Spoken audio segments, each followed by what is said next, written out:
vamos falar, então, de identidade, né?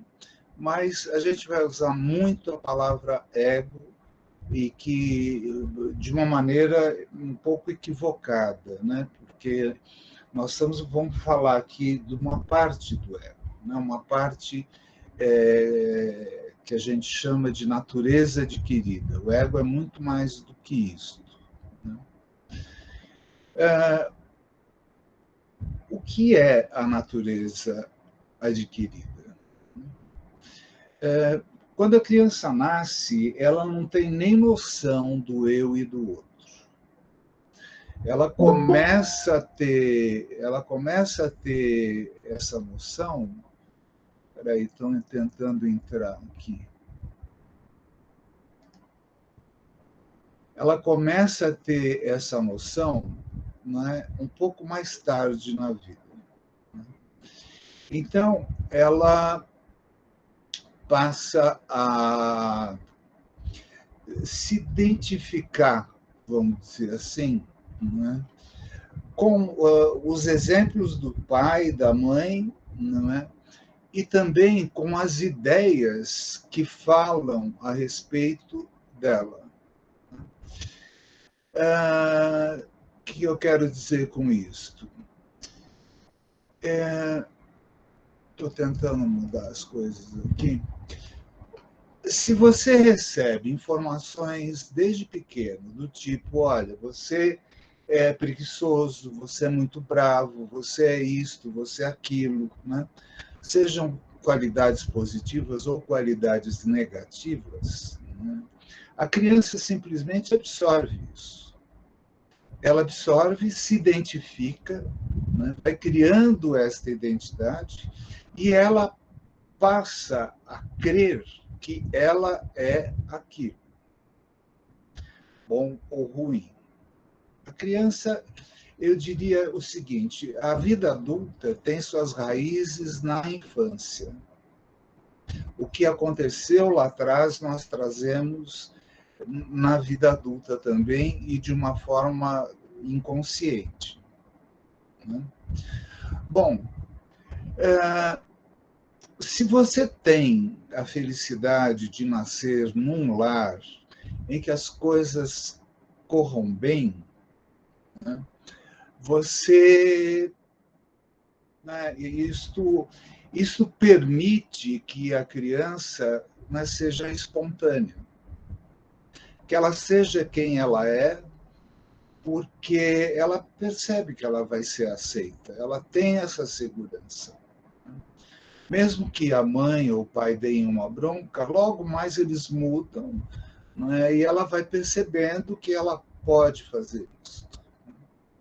Se ela nasce numa família que está passando por grande ansiedade, se são pessoas desequilibradas, né, e a criança ela tem uma condição de desamparo imensa, né,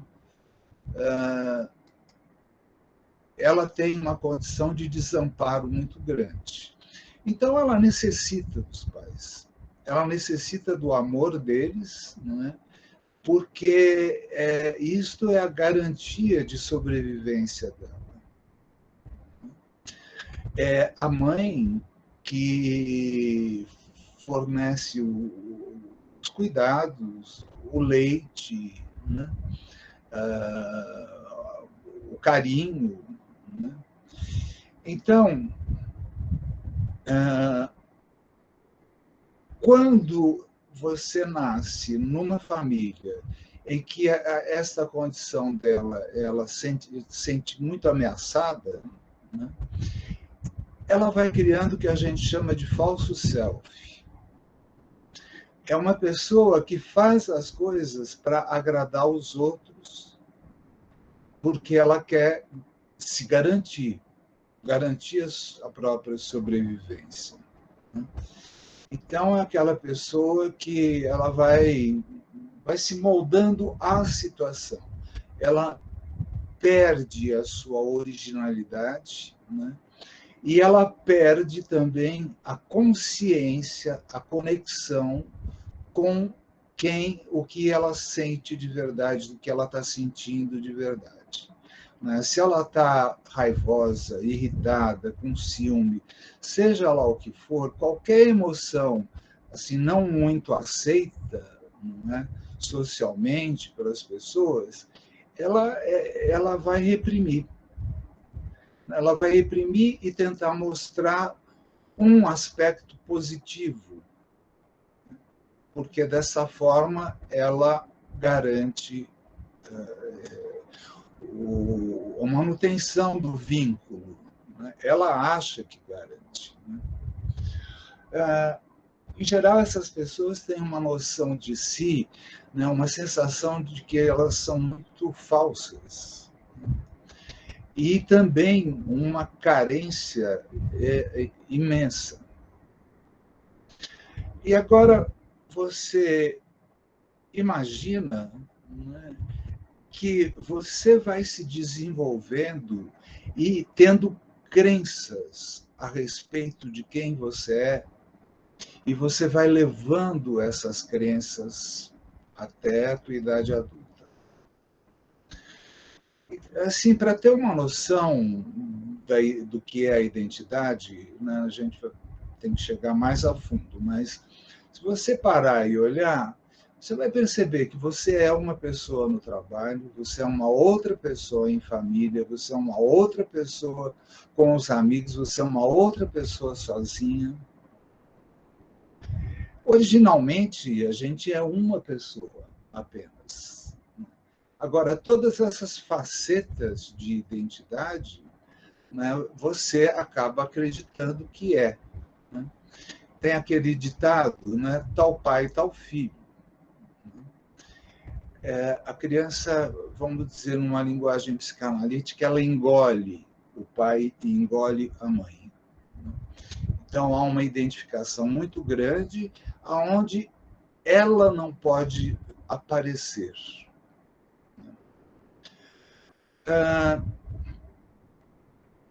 Eu estou falando isso tudo porque isso tem muito a ver com a experiência da gente, né? E a prática da meditação nos leva a conhecer esses aspectos, né, que causam muita ansiedade, muita insegurança e muito sofrimento. Faz sentido, por enquanto, para vocês, gente? Tá. Se tiver alguma pergunta, vocês façam, tá? Bom, aí nós temos uma outra condição que é a seguinte: se essa criança não, né, ela é frustrada nos vínculos de afeto que ela tenta criar, né, todos nós tentamos nos vincular à nossa mãe, ao nosso pai, mas se ela vai recebendo negativas, né, ela vai achando que ela não é suficientemente boa, para usar o Winnicott aqui, né, ela vai desenvolver uma condição que a gente chama de narcisismo. Narcisismo é amplo, né? É o amor por si próprio, isso é importante. Né? Mas tem uma outra condição em que a insegurança e o medo é tão grande, né, que ela começa, né, por essa situação de desamparo, né, e insegurança, ela começa, vamos dizer assim, desenvolver muros, né, construir muros, para ela ter a impressão e para dar a impressão para o outro, né, que ela é forte, ela é capaz. Né? Então você vê a criança, ela já começa logo cedo: eu tenho mais brinquedo que você. A minha mãe é mais bonita do que a tua. Né? Eu corro mais do que você. Né? Isto, né, tem um efeito né, é uma ação que tem uma reação contrária. Quando ela quer, né, mostrar alguma coisa e ela espera a admiração do outro, ou o amor do outro, né, ela não está conseguindo isso, porque, em geral, essas pessoas ficam muito arrogantes, né, desagradáveis, elas não têm noção, né, da conexão com o outro, ela não ouve, não percebe o outro, né, ela quer se colocar. Vai gerando um ambiente de competição que é fácil vocês perceberem, né? A hora que você entra numa conversa de bar com os amigos e tudo mais, né? Aquilo não é uma conversa, né? Você vê que cada um quer ficar com o microfone. Então, um fala, o outro fala em cima do outro, o outro fala em cima do outro. Praticamente ninguém está ouvindo ninguém, não é uma relação, né? É um espaço em que a pessoa quer ser, né, admirada, né? É uma competição que chega assim, a absurdos do tipo, bom, a minha mãe está com tuberculose, a minha tia está com pneumonia, não, está com câncer, sabe? Eu demorei 1 hora para chegar aqui, eu demorei 2. Sabe? É uma competição até na desgraça, né? Agora, vocês imaginam que isso é uma característica de muita gente. As pessoas não têm muita noção de quem elas são, não dão muita atenção para si próprios, né? E tampouco ouvem o outro, param e dão atenção para o outro. Se você perceber, né, aquela pessoa que vem e está lá choramingando, reclamando, né, se você para dar um pouco de atenção, ela se apazigua. Seja o lugar que for, né, ela se acalma. É que nem criança que está no banco de trás do carro, pai, mãe, a gente vai chegar logo, tá? Aí você, percebendo, você dá um pouco de atenção para elas, que é o que elas querem, e elas se tranquilizam.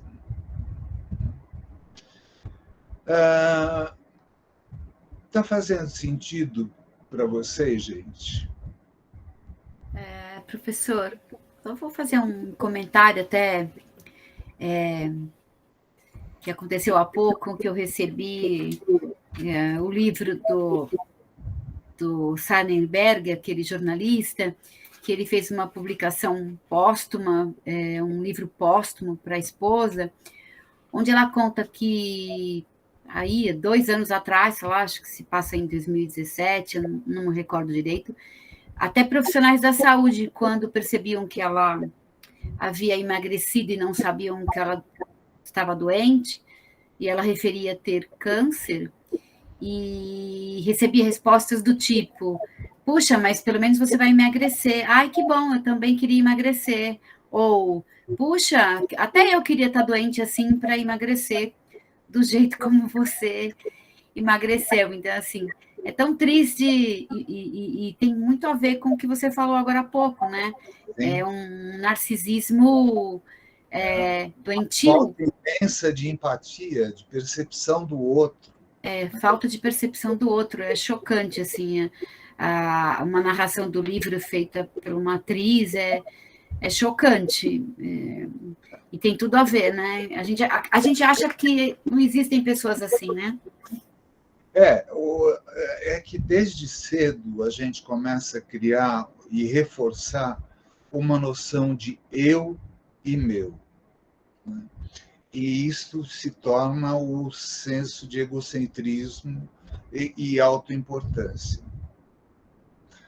E isso é um grande problema, porque quando você está tão voltado para você, você acha que você é tão importante, né, que, pô, o cara passa na tua frente ali no trânsito, pô, você vai passar na minha frente, como se ele fosse, né, algo tão importante, né?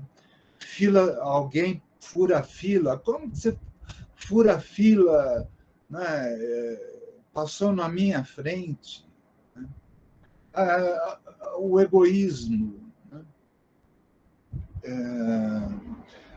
Pouca gente tem, não é, tenta desenvolver um olhar para a necessidade e o sofrimento do outro. A gente está sempre olhando para a nossa necessidade, para o nosso sofrimento. Gente, se a gente quer, né, viver melhor, a qualidade da nossa convivência ela é fundamental. Tem essa frase, né, essa expressão muito conhecida, né, de que o amor é que salva, só o amor constrói, coisas nesse sentido, né? E o budismo também diz, com todas as letras, muito enfaticamente, né, que a hora que você começa a desenvolver, né, bondade amorosa e compaixão, né, você fica muito feliz, você fica muito sereno. E eu poderia acrescentar o seguinte, né, aí voltando para a criança e para a psicanálise, né? A criança, quando frustrada pela mãe e com raiva da mãe, né, como ela não tem muita noção das coisas, aquela raiva ela sente muitas vezes que ela destrói a mãe, aniquila a mãe. A raiva é muito grande, né?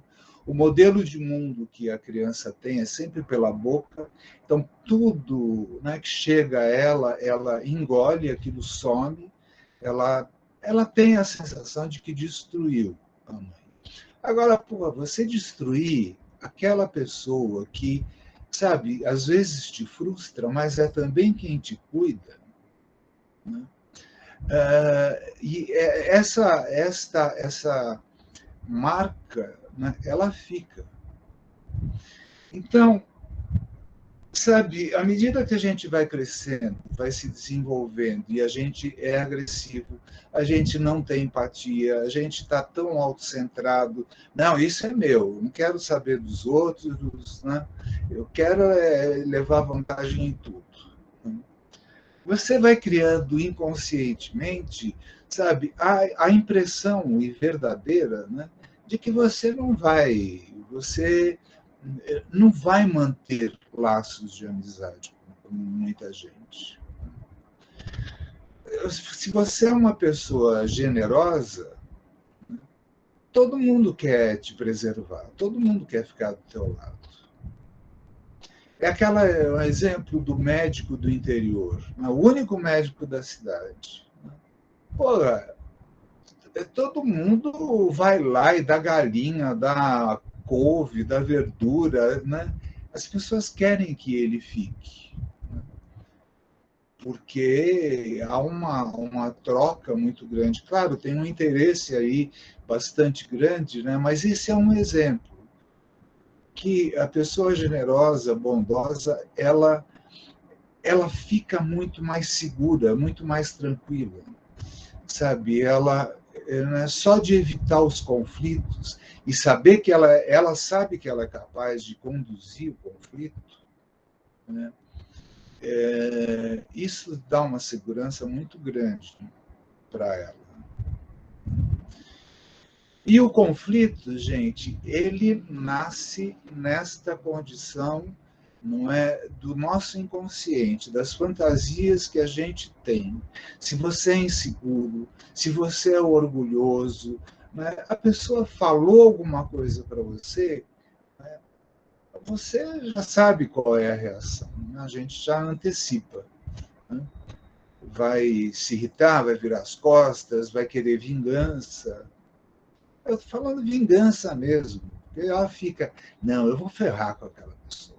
Ela vai ver. Não é assim, gente.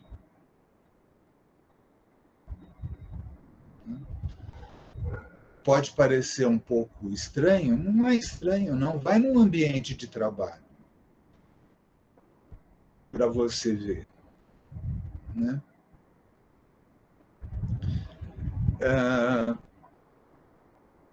Bom, seguindo.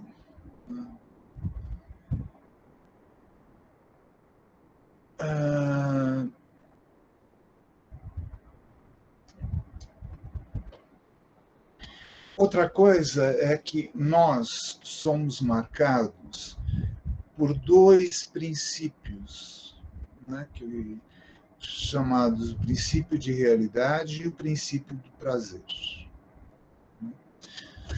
Isto quer dizer que, acho que eu comentei no encontro anterior, né, isto quer dizer que a gente vai sempre querer da maneira mais fácil, né, levar a vida. Né?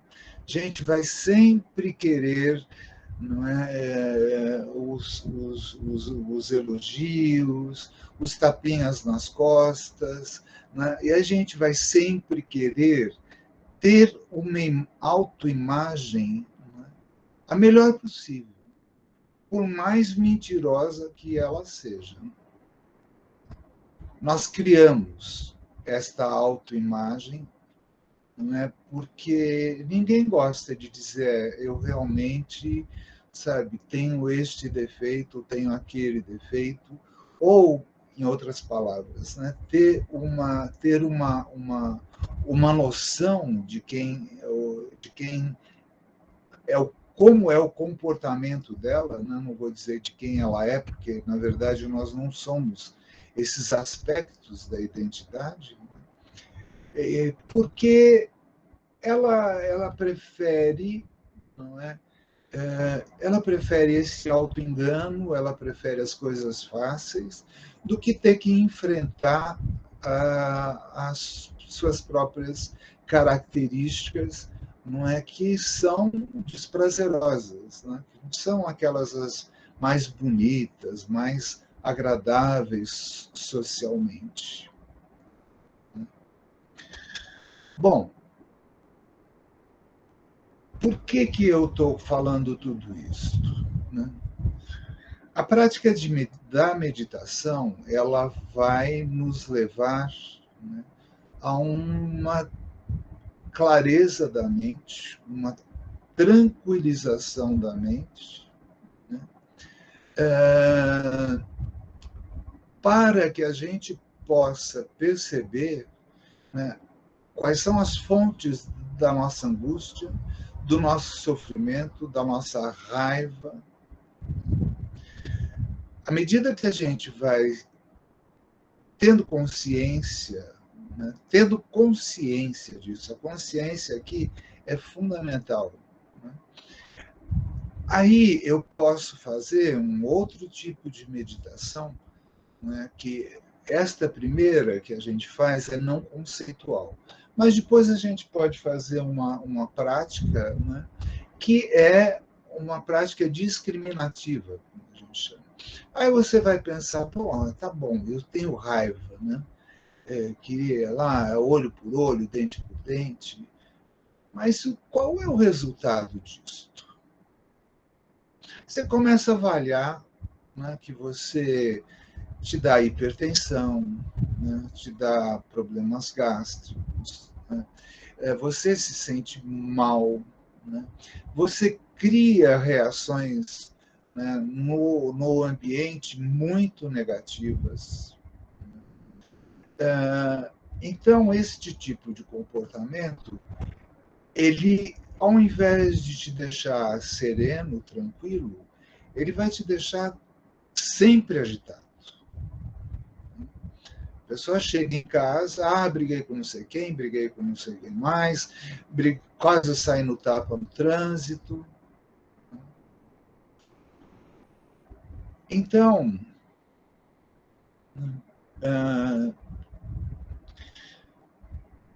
quando a gente parte, né, para essa prática que, né, a gente tem que fazer um trabalho de introspecção.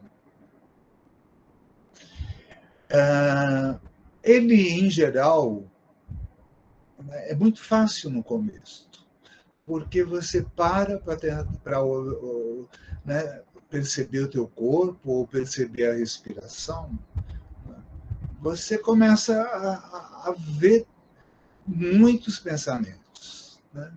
Pensamentos do que aconteceu no dia, pensamentos de expectativa, pensamentos do passado, e você vai se encontrando naqueles pensamentos. Olha, né, olha como é que eu reagi, como eu senti. Isto é a direção que a gente tem que dar para isso, para esse trabalho. Então, você vai começando a notar que a gente tem uma série, né, de medos, de inseguranças, né, de reatividade, que nos causam muito mal. Nos causam muita ansiedade, nos causam muita angústia. Né? Você veja, hoje, estava vendo aqui, ontem mesmo, uma psicanalista falando dessa crise gravíssima dos opioides, né? Que é o que matou o Jackson, o Michael Jackson. Né? E então, é esta coisa de você se embotar, de você que seja as medicações, que seja o trabalho, que seja o sexo, que seja a bebida, que seja uma série de drogas. Né? Quer dizer, a gente procura se desconectar com a gente, porque viver com você mesmo é desconfortável. Né?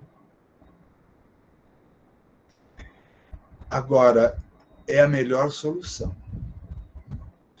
Vocês já ouviram que é muito antiga essa expressão, conhece-te a ti mesmo.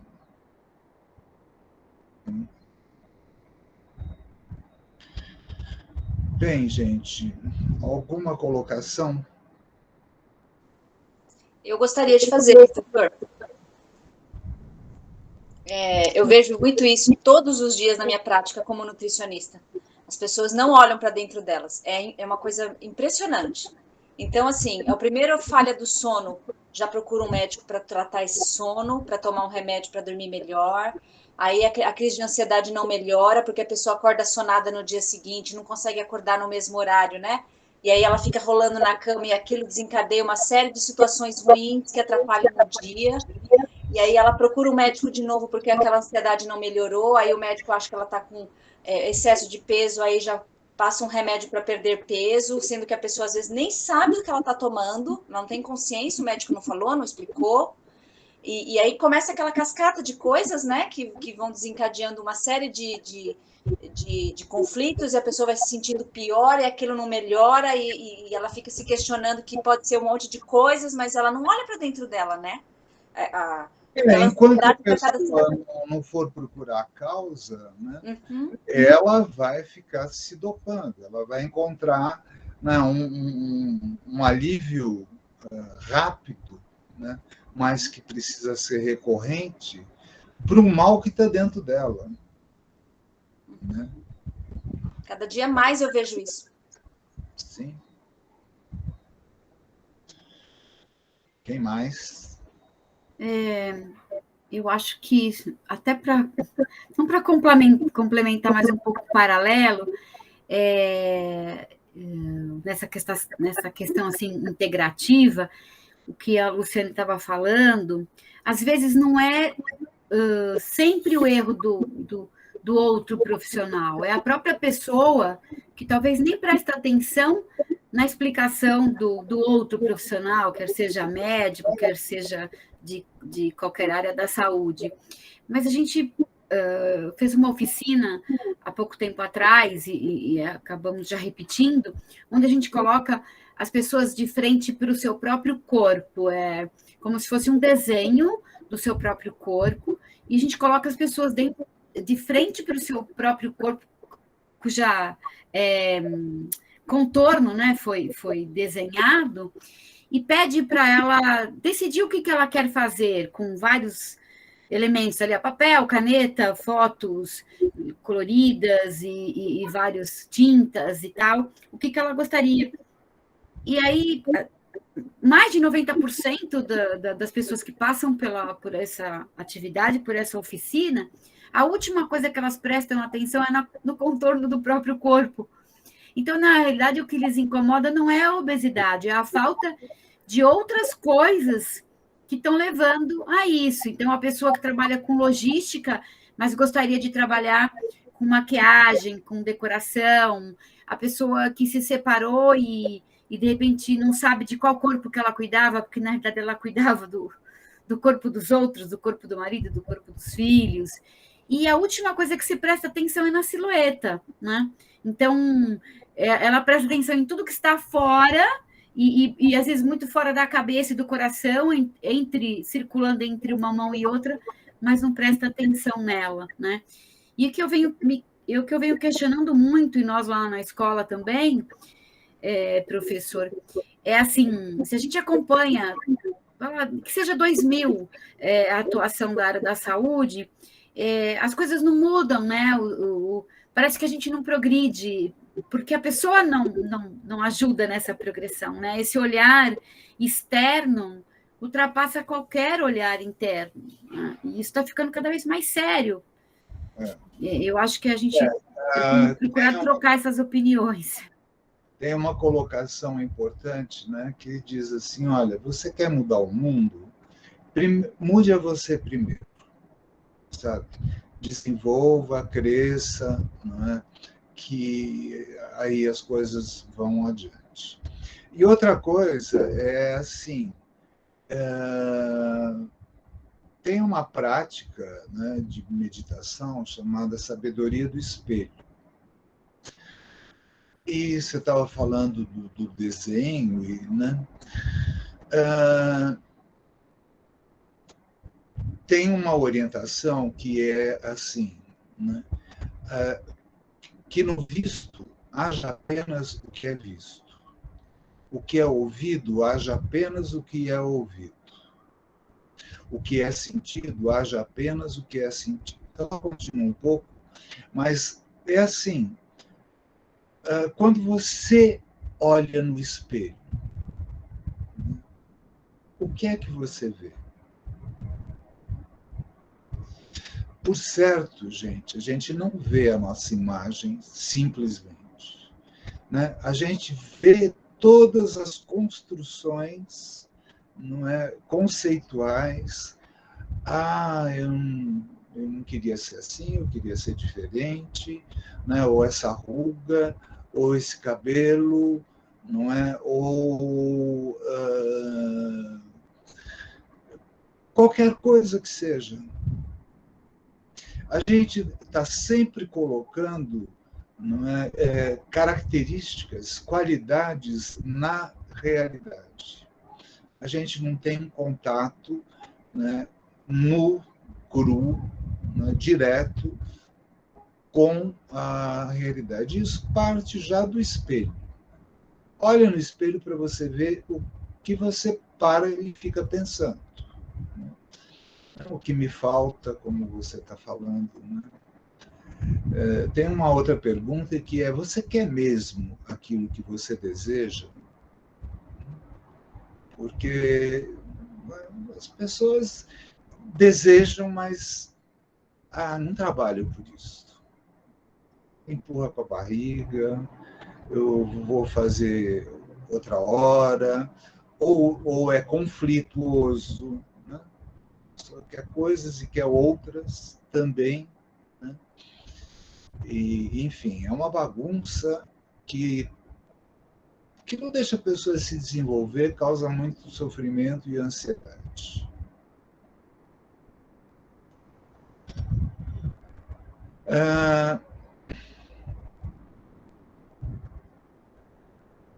Alguém mais? Professor, só escutando tudo isso, eu queria compartilhar uma frase que sempre ecoou para mim desde que eu escutei, e eu acho que ela cabe em muito desse contexto, que é de Sartre, né? O que eu vou fazer com o que fizeram de mim, né? E essa frase, ela é exatamente isso, porque à medida que a gente vai crescendo, a gente vai recebendo do mundo as coisas, né?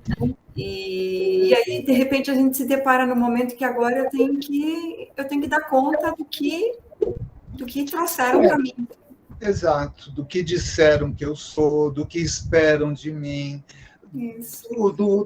das coisas que disseram que é bom, não é? Por exemplo, não, quando casar resolve, sabe?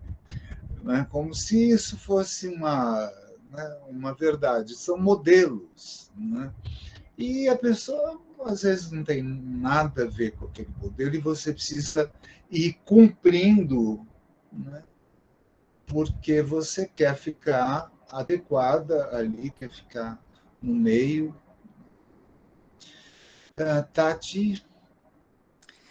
Professor, tem alguma coisa assim que o senhor conheça, já tenha lido sobre o vício no drama, o vício no sofrimento? Porque eu li alguma coisa assim, essas coisas de internet, coisa de Instagram, e não achei ainda nenhuma coisa científica a respeito do. Parece que as pessoas são algumas pessoas são viciadas na novela, no drama, né, no sofrimento. Nesse próprio livro que vocês, né, que eu passei para vocês, né, O Poder do Agora, né, o Eckhart Tolle, ele fala disso, né, e a gente repete, né, o hábito do ego da dor, né, que não é, você sempre exagera, dramatiza, você sempre é uma vítima, sabe, das circunstâncias, ou seja lá o que for. Né? Ele próprio, o Eckhart Tolle, ele, na faculdade e tal, ele quis se matar, de tantos conflitos que ele tinha. Ele passou a meditar, né, e hoje ele é um grande professor. Esse livro que vocês receberam, né, é um best-seller, assim, com muita vendagem. Mas outra coisa também, né, é que aquela história, né, princípio de instinto de vida e instinto de morte. Todos nós nascemos com isso. O instinto de vida é a tendência que a gente tem de agregar e construir coisas. O instinto de morte é o que a gente tem com a tendência de criticar, de separar, de brigar. Né? E esta força todos temos, né? Os dois lados da moeda. E se a gente não se conhece, a gente não lida com isso, porque essa agressividade, ou ela vai para fora, ou ela se volta contra você. É autocrítica, o boicote constante, sabe? A dor, ai, coitadinha de mim, sabe? Então, isto é da natureza da gente. E essas conversas servem para que a gente observe, né? Porra, né, eu percebo que isso faz parte de mim, percebo que isso faz parte das pessoas em geral. Então, eu posso tomar consciência disso e eu posso fazer alguma coisa a respeito. E o que nós vamos fazer, gente, é um trabalho que, depois eu vou passar um outro livro, não sei se vocês vão ter oportunidade, né? O que o Buda Sakyamuni fala, né? Olha, para acabar com esse sofrimento, né, a gente tem que se desidentificar. E aqui, nesse momento, né, a gente se desidentificar, não é, com quem você pensa que é, com os sentimentos que você tem, desidentificar, é soltar.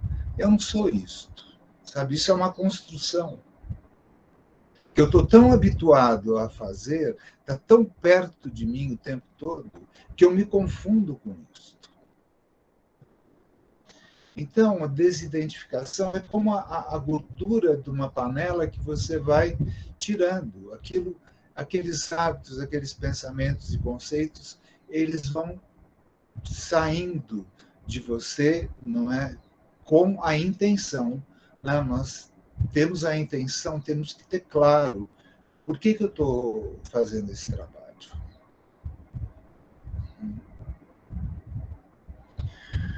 Bem, gente, então, 5 minutos e a gente volta para praticar. Tá bom? Bom, já são 5. Ok. Até já.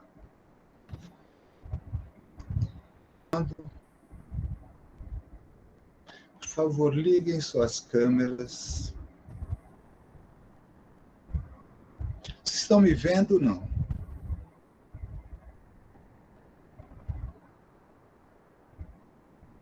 Sim ou não? Não, professor. Não. Agora? Sim.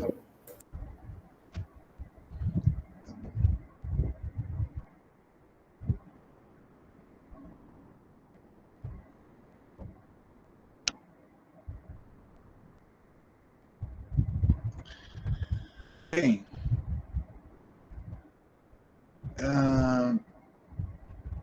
a prática que eu conduzi hoje, né, é a prática, tem muito a ver com aquela prática que eu mandei o áudio. Uma prática guiada, ela é sempre mais útil, né, do que você apenas querer lembrar, né, do que eu tenho que fazer agora. Porque isso é um elemento de distração. Então, nós vamos eleger, né, um objeto de atenção que na semana passada foi o corpo. O corpo é mais fácil, porque é uma coisa grande, né? É mais fácil você manter a atenção. Mas quando a coisa vai assim diminuindo, né? Como agora nós vamos fazer na respiração, vai ser um pouco mais difícil.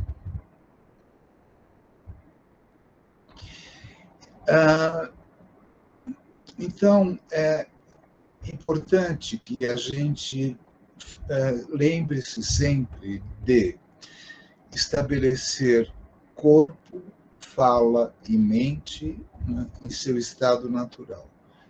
O que é o estado natural? É um estado de quietude e de relaxamento. Nós que saímos disso de tanta...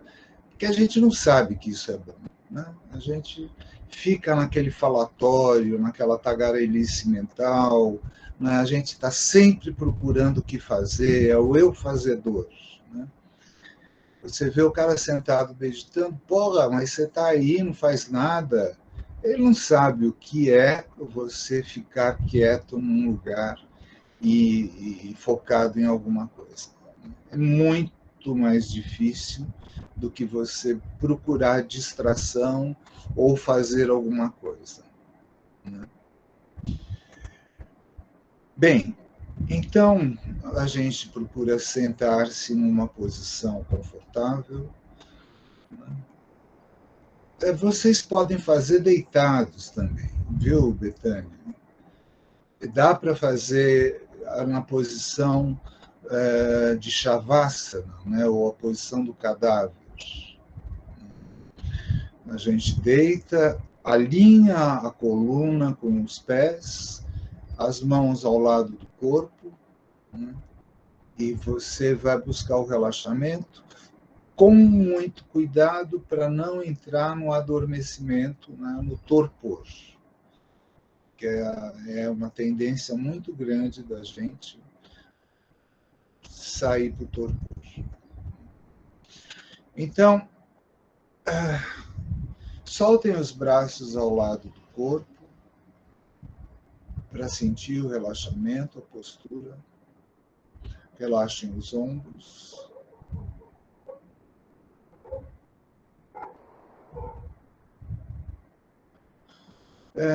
Ou você deixa o olho semi-aberto ou fecha, dependendo de cada um. Quando você deixa o olho semicerrado, você olha 1 metro, 1,5 metro à sua frente, mas sem divisar nada, com um olhar que está olhando assim, sem fixar em nada.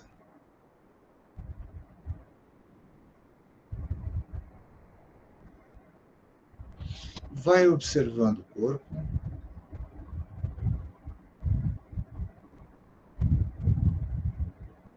Observando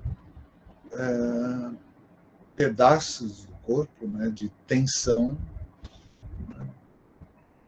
de inquietação. Observando a respiração, que às vezes pode estar ansiosa, rápida, né, os batimentos cardíacos fortes. Todas essas questões que estão relacionadas ao aspecto emocional da gente. Respiração ofegante é um sinal de ansiedade. Coração também, ansiedade, angústia, medo, insegurança. Então a gente observa e vocês vão reparar que a hora que você coloca a tua atenção em uma dor qualquer do corpo, ela diminui, ela relaxa.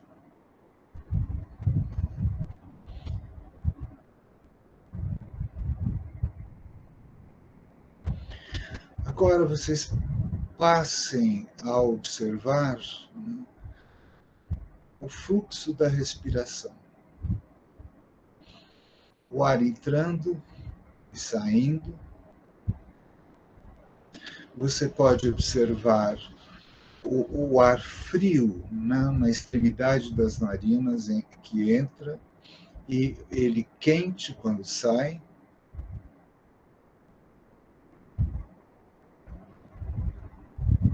Você pode tomar consciência da respiração. Isto é, acompanhar, né, o caminho do ar.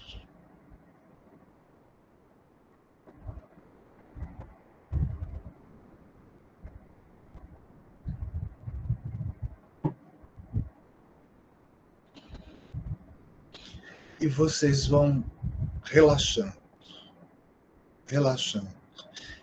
Não há nada para se fazer agora. Está tudo bem. Soltem as preocupações com o passado, com o futuro, ou qualquer outro tipo de preocupação. A gente vai buscar um estado de mente quieta. Eu sei que é difícil agora, mas esse é o objetivo nosso. Lá para frente.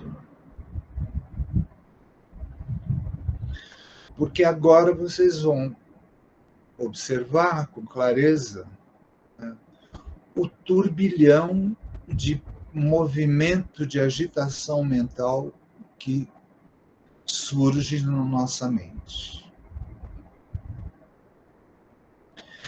Percebam que eles surgem independente da nossa vontade. Eles vão surgindo como aparências que, né, vêm, vão, e na sequência vem outra coisa, e na sequência vem outra, né, absolutamente sem lógica, absolutamente sem, sem motivo. Esta é a consciência que se chama consciência substrata. É uma coleção, um armazém das impressões que a gente teve no dia, das preocupações, das impressões antigas, do nosso humor. E a gente apenas olha, né? Não fiquem pensando o pensamento. Não se identifiquem com isso. Isso acontece, é só energia que vem e vai, e se desfaz. É impermanente. Quando você se identifica com um pensamento, né, a mente da gente se preocupa, a mente da gente se fecha para as coisas, causa agitação, muda o nosso humor.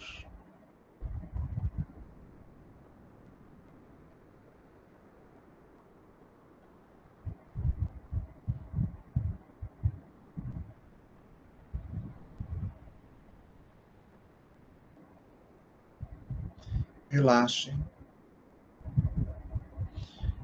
Venham e tentem se manter no presente.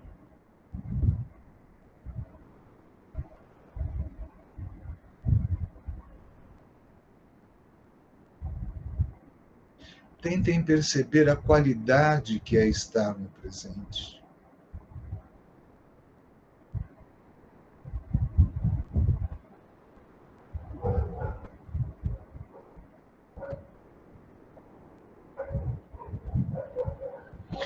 Agora procurem observar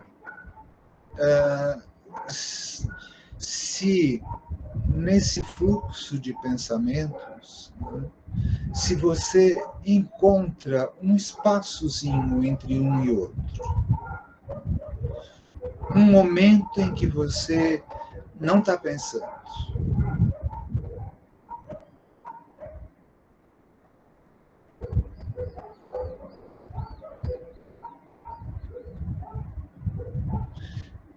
Por mais rápido que seja, por um segundo que seja, observem esse espaço.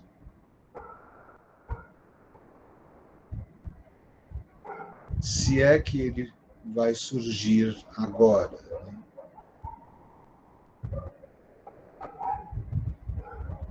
É um espaço de quietude, de abertura.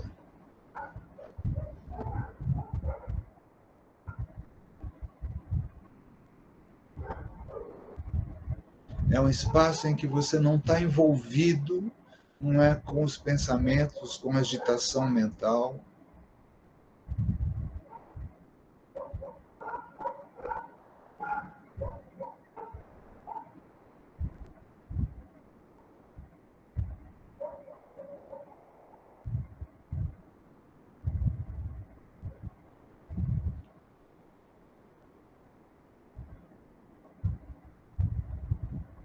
Observem a respiração. A respiração é a nossa âncora. Toda vez que você derivar muito, você volta para a respiração e volta para o presente.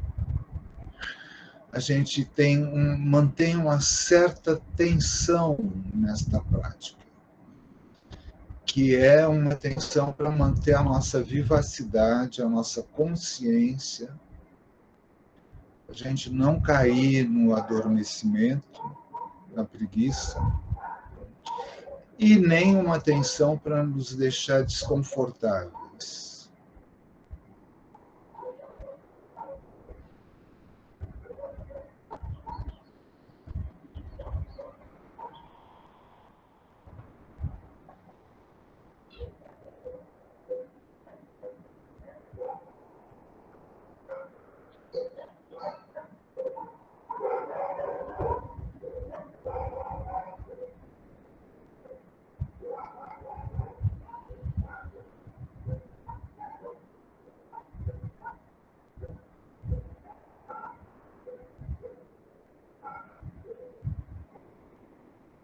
Vou deixar agora vocês um minuto. Eu vou ficar quieto. Continuem em silêncio, praticando.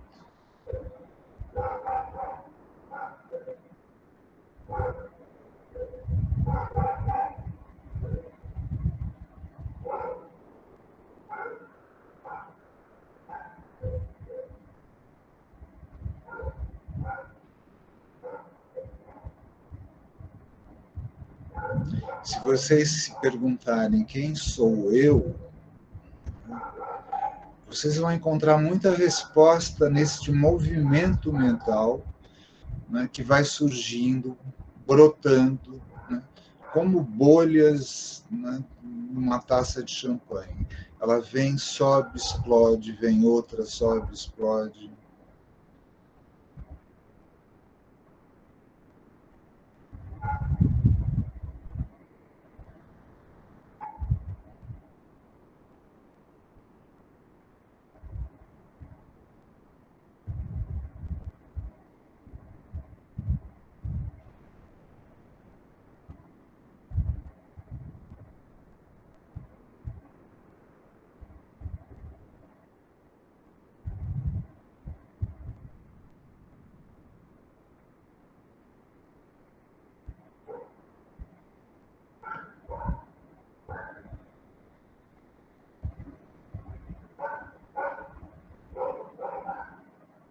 Relaxem. Relaxem o rosto, os ombros, o maxilar, a testa.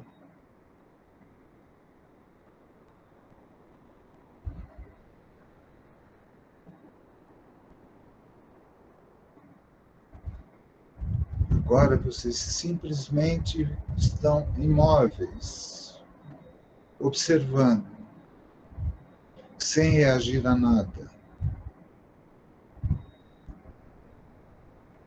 Olhem para esta mente, o estado dessa mente, como se vocês estivessem olhando um rio que passa à sua frente, que seriam os pensamentos. Mas você está sentada na margem. Você não está envolvida pela água.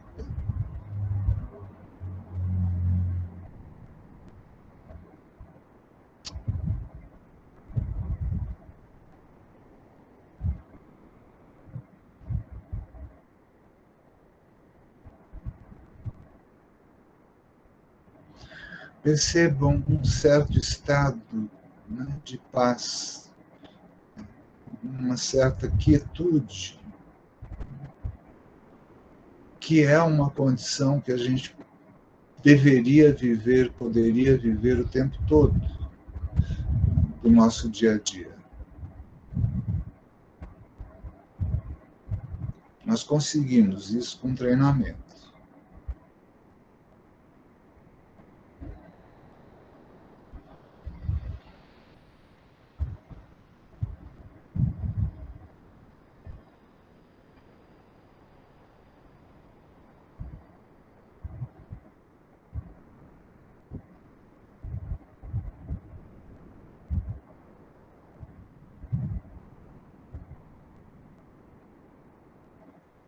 Sentir essa pessoa.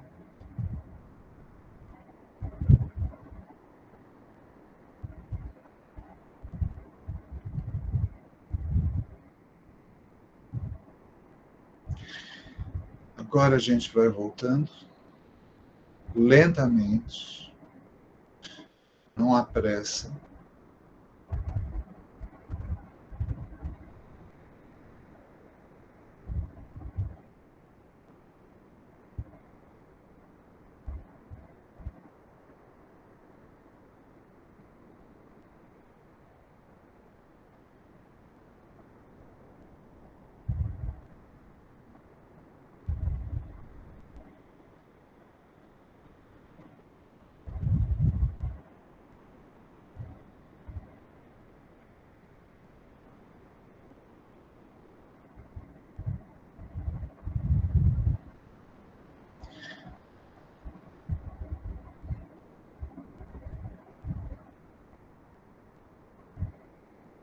Tem alguém dormindo aí?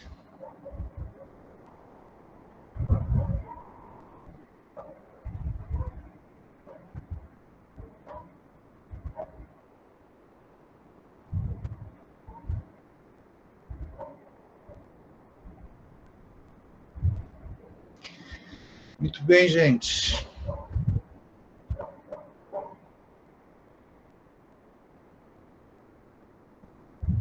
como foi a experiência de vocês? Deixa eu perguntar uma coisa. Desculpa. Hoje eu consegui relaxar mais, né? Tem alguma coisa assim nos olhos, né? Porque eu sinto que parece que eu tenho que, quando eu consigo fixar meus olhos, parece que eles ficam para dentro, não sei. Tem algum jeito de olhar que a gente consegue ficar mais introspectivo?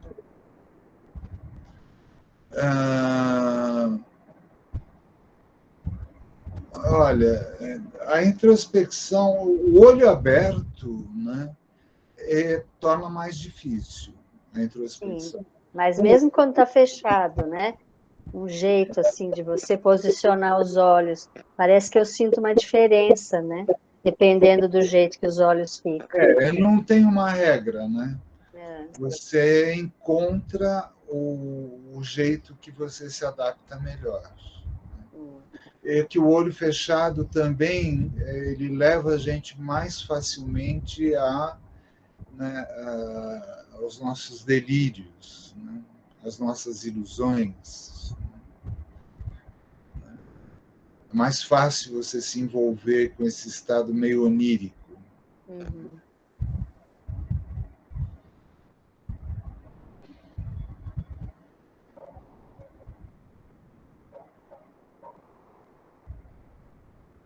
Alguém quer comentar, perguntar?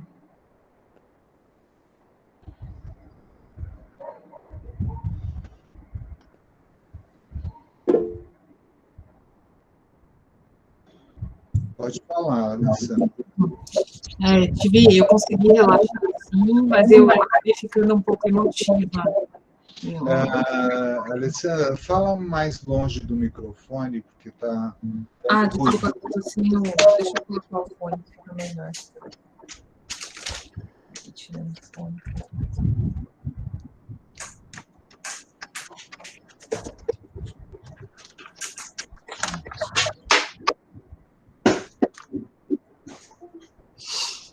Pronto.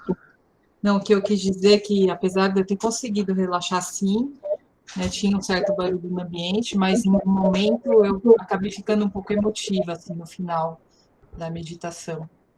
Né? Uhum. No momento das bolinhas, do quem eu sou. Sim, mas isso é o esperado. Apenas observa, registra, sabe? Isso vai passar. Né? O objetivo final, né, ou gradualmente, a gente vai olhando para essa emotividade, né, e olha, isso não sou eu, ela vai passar, daqui a pouco eu estou alegre, daqui a pouco eu estou de Não, outro não achei jeito. ruim, não. Mas é que a gente, nesse trabalho de introspecção, você começa a perceber coisas do corpo, dos sentimentos e da mente que você não percebia antes.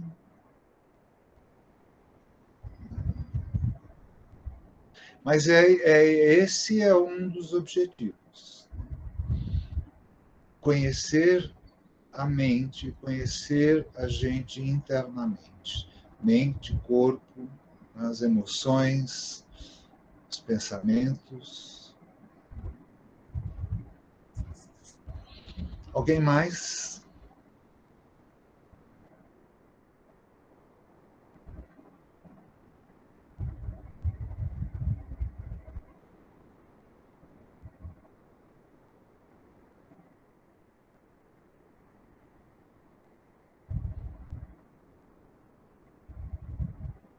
Alguém quer fazer um relato da experiência?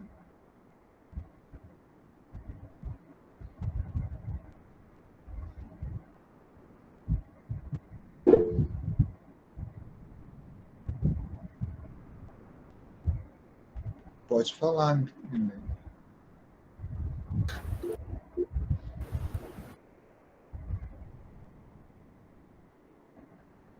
Milene, pode falar.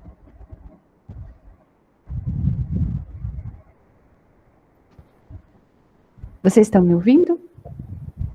Sim. Assim. Então, foi uma experiência interessante, porque no meio da prática, o meu filho precisou da minha ajuda. E eu tive que me retirar. Então, aí depois voltar e continuar da onde eu tinha parado durante a meditação. Então, foi uma experiência diferente, né? Ter que parar e voltar e administrar isso. Alguém teve uma percepção desse lapso assim, de espaço entre um pensamento e outro?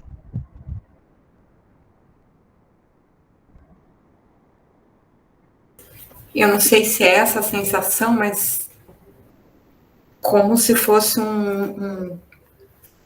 um branco. Não sei se é isso que você chama de lapso, porque às vezes é tão sutil, porque entre um e outro eles meio que são emendados, então perceber esse espaço é bastante difícil. Eu tenho muita dificuldade, mas talvez eu tenha percebido como algo branco, né? Que mesmo o branco já é um pensamento, mas não sei se é isso. Vamos ver, né? É um momento mesmo de abertura, de silêncio, de quietude, de espaço, né? Onde os pensamentos, o fluxo dos pensamentos, dão um pequeno intervalo. Este é um estado de consciência, né? É a consciência básica, né? A consciência primordial, que a gente chama. A gente tem 3 estados de consciência. Esta é uma consciência que não é conceitual. É uma consciência que percebe tudo, está atento, não se identifica, não fica ilustrando a realidade, sabe, pintando a realidade, porque isso é aquilo, aquilo outro, não sei o quê. Não, você está vendo. Como eu disse semana passada, né? Você ouve uma sirene, aí a pessoa já começa, não é pintar a realidade. É de ambulância, é de polícia, né? É de bombeiro. Será que está pegando fogo? Aonde será? Né? Sabe, é só uma onda sonora a sirene. No ouvido, no que é ouvido, haja apenas o ouvido. Sabe? É uma experiência direta com a realidade, porque a gente fica pondo conceito, né? E então a gente tem que perceber que a gente faz isso. Parar de fazer isso para poder pensar mais claramente. Este seria o piloto automático? Essa identificação de, por exemplo, é uma sirene, seja logo, obviamente, seu cérebro, ele te leva para reconhecer o que é aquilo. É o que a gente tenta desvincular quando a gente trabalha esse abandonar do piloto automático? É uma das coisas, né? A gente está trabalhando com hábitos, né? Hábitos antigos, que vêm se repetindo, né? E é o que a gente chama de samsara, né? Tem hábitos extremamente disfuncionais, que você está sempre repetindo, te levando ao mesmo problema, só que você fazer a mesma coisa e esperar um resultado diferente, não vai dar. Então você vai perceber, né? Você vai meditar outra vez, você vai perceber de repente que a recorrência de certos estados emocionais, de certas visões e interpretações da vida, não é, que merecem um pouco mais de atenção. Porque isso já está grudado na gente. Então nós vamos interromper este hábito. O Freud também ele dizia, olha, você quando pensa muito numa coisa, né, você cria um caminho mental, como um sulco, sabe? E o pensamento vai sempre passar porque ele já encontrou um caminho ali. Vai fazer a mesma sinapse. Você vai criando um hábito e vai configurando fisicamente o hábito.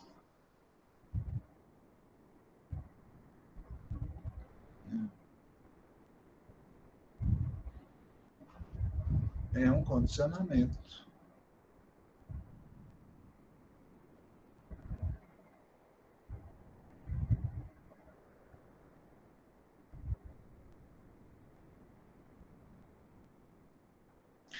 Isso tudo vai ser um trabalho de desmonte, gente. Sabe, aqui a gente não vai saber quem sou eu. Eu vou saber o que eu não sou. Tá? E quando você vai limpando essas toxinas mentais, né, a tua natureza começa a aparecer.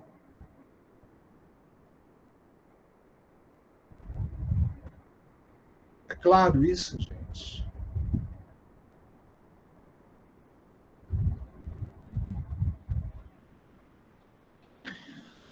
Então, tá bem. Alguma questão a mais antes da gente encerrar?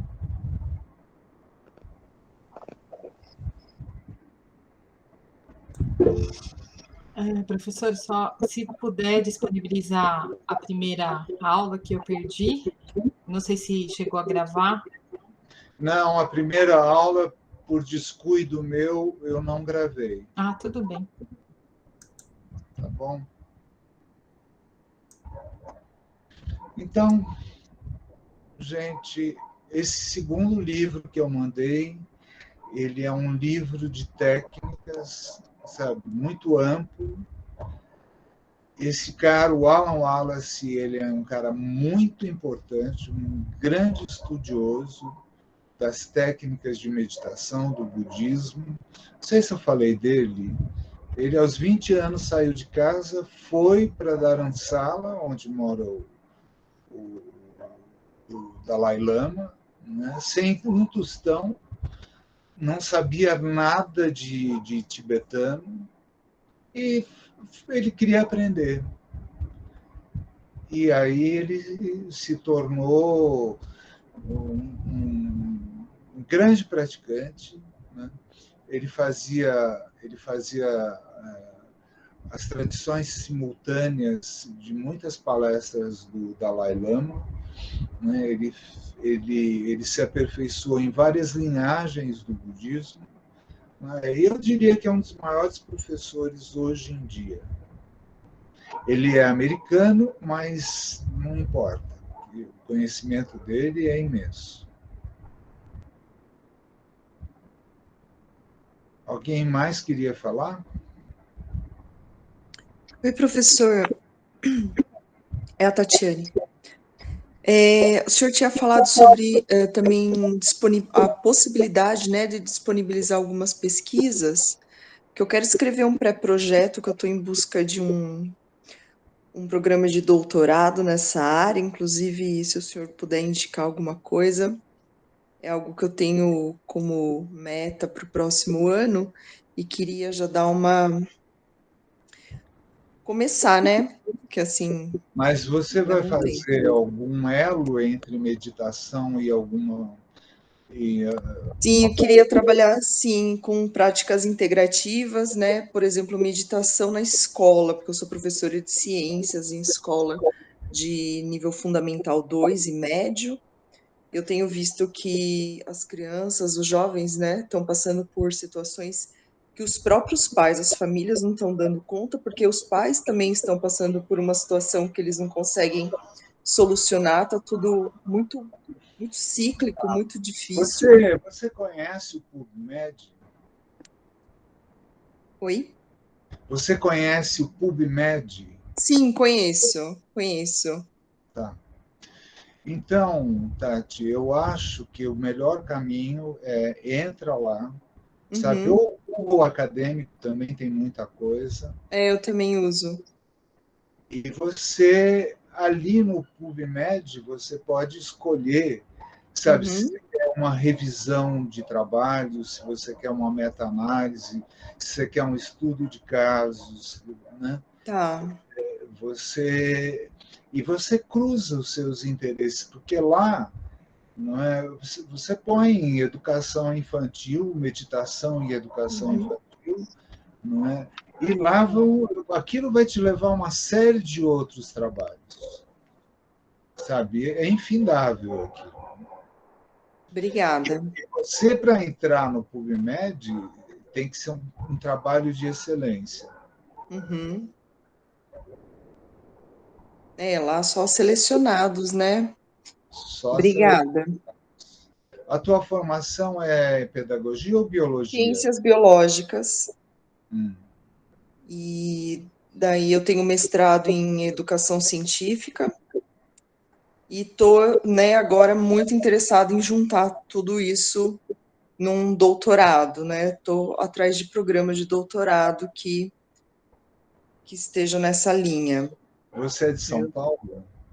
Moro em Caieiras, fica a 30 minutos de São Paulo, né? Estou muito perto. Olha, o que eu posso te falar, Tati, é que esse teu interesse ele pode ser acolhido na Faculdade de Saúde Pública,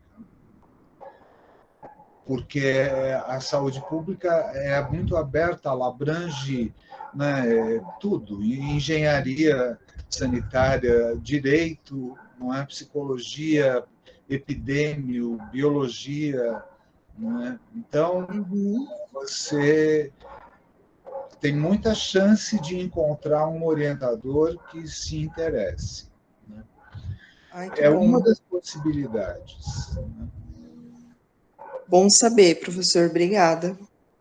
Entra na faculdade, sabe? Veja os professores, não é? E a linha que eles têm, né, de pesquisa, e lá você já vai ter uma noção melhor.